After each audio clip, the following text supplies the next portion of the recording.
Welcome back, AP Stat students. This is the third and final section of Chapter 25. And we're going to talk about the test of independence. That is our third and final chi-square test we will be discussing. So we've talked about the goodness of fit test. Then we introduced matrices with the test for homogeneity. And now we're going to talk about the test of independence. So to the right is a contingency table made by researchers investigating whether the likelihood of having hepatitis C is dependent upon whether or not someone has gotten a tattoo, either at a parlor or somewhere else. So like homogeneity, we can perform a chi-square test to show whether or not two variables are independent. That is the probability of getting hepatitis C the same if we are given that we got a tattoo at a parlor, given that we got a tattoo elsewhere, or given that we didn't get a tattoo at all? Okay, so if that big long set of equations is true, then the variables, did you get hepatitis C and did you get a tattoo or not, are truly independent. The null hypothesis expresses that the variables are independent. There's no association between the variables, and the alternative proposes that they are not independent, that there is an association. And the assumptions and conditions are the same as for a test of homogeneity and goodness of fit. We need to have counts in our cells. We need to show independence via randomization and 10% rule where applicable. And the expected count per cell needs to be at least 5, which will be a little bit of an issue in this chart here. But we're going to roll with it as we so often do and just put a little asterisk, as it were, next to our results. So the chi-square test statistic is computed the same way as with goodness of fit and homogeneity. It's this familiar test statistic. It's the sum of observed minus expected squared over expected. All right, so you've seen that before. You're aware of observed and expected counts. This is not news to you. We're just going to move on. As with the test for homogeneity, the degrees of freedom is number of rows minus 1 times number of columns minus 1. So we see over here that we have 3 rows and 2 columns. So we would have 3 minus 1 times 2 minus 1 is equal to 2, you read that right, 2 degrees of freedom. As always, the p-value can inform us as to whether to reject H sub 0 or not. So, we have counts of 626 individuals categorized according to their tattoo status and their hepatitis C status. If you saw the number of counts and you thought of a little blue critter from outer space, you are not alone. So the question is, are tattoo status and hepatitis C status independent? So the null hypothesis would be tattoo status and hepatitis C status are independent. And by the way, by tattoo status, we have enough information in this graph not only to tell if there is an association between getting a tattoo and getting hepatitis C, we may be able to tell whether the mode in which we got a tattoo is associated with an increase or decrease in likelihood of getting hepatitis C. So we got a lot of good information in this table. The alternative hypothesis would be that tattoo status and hepatitis C status are not independent. There's some sort of association.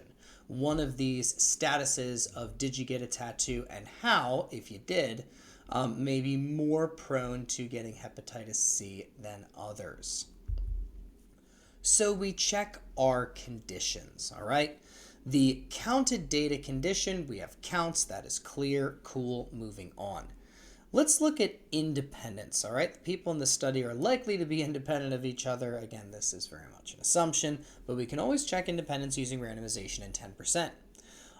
These data are from a retrospective study of patients being treated for something unrelated to hepatitis C. Okay, so how were these data acquired? These data were not acquired from physicians trying to find people who had hepatitis C and were looking for treatment from that. No, these were just people who we did a little research on, and they just so happened to either have hepatitis C or not have hepatitis C. All right, symptoms of hepatitis C are variable. Some are more severe than others. Some folks might not even know they have it. So this we can say that randomization is, even though it's not a simple random sample, as the book points out, they were selected to avoid biases. All right, we're not hunting down people with a diagnosis. 10% condition, these 626 patients, I'm thinking of that little blue alien again, are far fewer than 10% of all those with tattoos or hepatitis C, that is for sure. The expected cell frequency condition, we have a bit of a problem here. The expected values do not meet the conditions that are all at least 5. I mean, tattoo elsewhere, okay, if you want to round it up, you get to 5, cool. But this is definitely not 5, all right? Our expected count, which by the way, that'd be 52 divided by 626.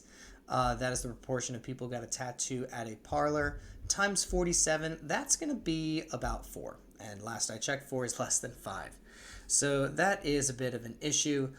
We take our results with a grain of salt, realizing we have not met the conditions for sample size. It's one infraction. It's close, if you assume we can just round this up. It's one infraction. It's close. We'll take liberties. We'll do the test because I really don't want to write another problem, and the book has such a great problem otherwise. Moving on. All right, so we're going to use the same process as we did for homogeneity. We're going to use the matrix feature in the calculator. By the way, that's second matrix edit, and I'll show you how to do that in the calculator again, though I have done it before. We're going to use the chi-square test to find the p-value and the chi-square test statistic and summarize the conclusions in the context of the problem. You know what to do, and you know how we're going to do it. So here we are back at the calculator. We would go to second matrix, and we're going to go over to edit. And I've already input the values in matrix A, so you don't have to watch me type all those in. And but we want to make sure this is a 3x2 matrix. Those are my observed counts from my table. And the expected counts are automatically computed in the calculator. No big deal there. So we would go to stat, we would go to tests, and right around the bottom, we're going to run into chi-square test, observed, expected, calculate, boom. We have a p-value that is, again, just like in the last video, very, very low.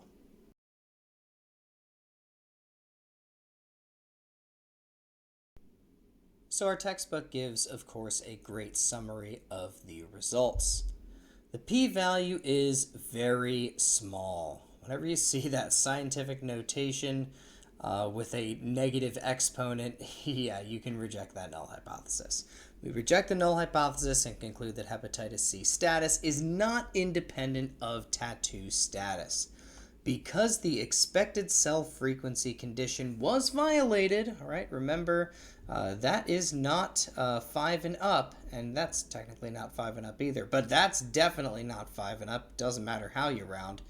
I need to check that the two cells with small expected counts did not influence this result too greatly. Segue, next slide. Just like the two-way tables we analyzed when determining homogeneity, we can analyze the standardized residuals for the contingency table involving the relationship between the tattoo status and having hepatitis C. So we need to talk about residuals, and we will take some of these residuals with a grain of salt. As before, we standardize with the formula observed minus expected over the square root of expected. And that's how we got each of these values up here. So for this one, we took the observed value minus the expected value divided by the square root of expected, and we have the Sahara Desert. All right, this is the Sahara Desert. We are in the middle of nowhere, no man's land, way far down the bell curve. That is a crazy residual. All right, there is nothing going on that far down the bell curve. All right, so that is an extreme result right there. Though our other standardized residuals are within 3 standard deviations of where we'd expect them to be, the cell that counts the number of hepatitis C positive folks who got their tattoo at a parlor is worth noting, all right? Which is interesting because, I mean, this is one study. You never base things off of one study, but it's interesting that getting a tattoo not elsewhere could be your friend's basement, not elsewhere, but at a parlor, showed the greatest increase in likelihood of getting hepatitis C. Of course, if there is an association, then none should have a negative residual. That's not surprising. But it has always surprised me, and I've pointed this out every year I've taught this, that for whatever reason in this study, tattoo at a parlor is way higher than tattoo elsewhere in terms of its residual. So, interesting. Now, careful viewers are going to be quick to note, wait a second, that's the cell that had an expected count that was less than 5, okay? And we need to be careful about making conclusions about cells that don't fit that 5 and up category. That does make it a bit awkward. Now, if this had a residual of, I don't know, like 3, maybe even 4, yeah, we would want to pump the brakes and say, okay, maybe we just need to do a different study. Maybe we need bigger samples that would produce expected counts 5 and up, and then we could have a really reliable result. But a residual of over 6.5, yeah, we can conclude there's an association. Now we're going to talk about goodness of fit versus homogeneity versus independence. Okay, so there are 3 different tests, and they're all a bit different, even though, as you probably noticed, homogeneity and independence are the same in terms of mechanically what you do. It's how you state the hypotheses and what you're trying to accomplish, the philosophy behind your hypothesis test. That's what's a little different between homogeneity and independence. Goodness of fit is a different animal altogether.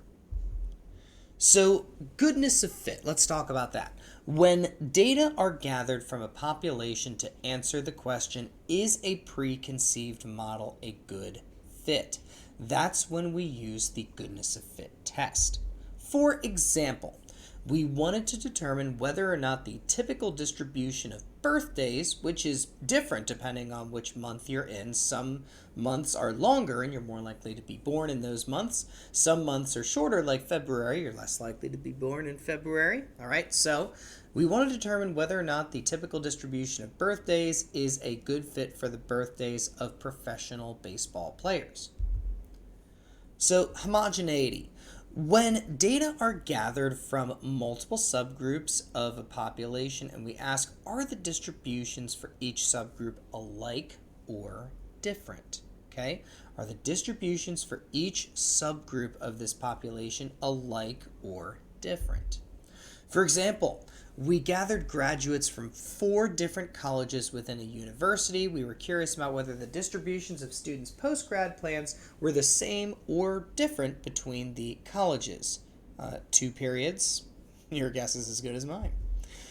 Independence. When data are gathered from a population, 2 variables pertaining to the data are considered, and we ask, is there an association? And that's key for independence. If you're trying to figure out, is this homogeneity or independence, ask yourself, is there an association we're trying to find? If the answer is yes, there is an association we're trying to see whether it's there or not, that is independence. All right, so that is a clear sign that we're dealing with a test for independence. So, our example that you just saw, subjects of a tattoo study on the prior slide were drawn as a single group from the population, and we consider whether one's tattoo status, that's variable number 1, is associated with an increased risk of contracting hepatitis C. All right? Now, note, again, difference between homogeneity and independence. Goodness of fit is pretty clear, but homogeneity and independence. We're talking about homogeneity, we're talking about multiple subgroups in a population, and we're trying to determine if the distributions for the subgroups are alike or different, okay? So that is how you would categorize a study of homogeneity, or a test for homogeneity. For independence, we gather data from a population, we analyze 2 variables, all right, pertaining to the data that are considered. So there needs to be clearly 2 variables. And we ask, is there an association between those 2 variables, okay? So philosophically, we are doing something different between homogeneity and independence. It's easy to confuse them, but that's why we have the next slide. So, which of the 3 chi-square tests, goodness of fit, homogeneity, or independence, would we want to use in each of the following situations? Okay, let's look at number 14 from our textbook. A restaurant manager wonders whether customers who dine on Friday nights have the same preferences among the 4, quote, chef special entrees as those who dine on Saturday nights. One weekend, he has the waitstaff record which entrees were ordered each night. Assuming these customers to be typical of all weekend diners, he'll compare the distribution of meals chosen Friday and Saturday. I want you to think to yourself, is this a goodness of fit, homogeneity, or independence scenario? And think about why you chose your answer. Pause the video, think about it, unpause when you want to check your answer. Okay, I'll assume we're ready to continue. This is a case in which we'd want to use a test for homogeneity. We're trying to determine if the distribution of preferences is the same for the 2 days, all right? That is a homogeneity question. And what really decided this one for me, as I considered this problem, is compare the distributions, all right? If we're comparing the distributions, we want to see whether the distributions are the same or different for certain subsets of the population that we happen to be sampling. So that is screaming homogeneity. Okay, let's look at number 15. Company policy calls for parking spaces to be assigned to everyone at random, but you suspect that may not be so. So we're going to do a little vigilante statistics. There are 3 lots of equal size. Lot A next to the building, ooh, that's where the bigwigs go. Lot B a bit further away, and Lot C, where the interns park, on the other side of the highway. All right, I guess we got to play some Frogger to get to work. You gather data about employees at middle management level and above to see how many were assigned parking in each lot. And by the way, if you got my Frogger reference, kudos to you, you know retro video games. Okay, so what scenario is that? Think about it, pause the video, and unpause the video when you want to check your answer. All right, let's look at that answer. It's a goodness of fit scenario. We would perform a goodness of fit test because we're trying to determine if equal likelihood of assignment to Lot A, Lot B, and Lot C is a good fit, or whether certain lots favor middle management employees, okay? Whether they're more likely to be in A or B or even in C with the interns who just get coffee and go to the printers. All right, so number 16. Is a student's social life affected by, now just reading that sentence, that fragment of a sentence, you should probably know which one this is, okay? And you know what? I'm not even going to read the rest. Think about what that is. Is a student's social life affected by? Stop. Which one is it? If you said independence, you're absolutely right. We're trying to determine if there's a relationship between where a student lives and the nature of their social life. And you can read the rest of that scenario. Literally 1, 2, 3, 4, 5, 6, maybe 7 words in.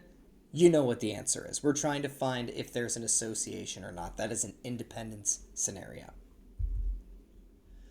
Now some closing notes. Chi-square tests and causation. Okay?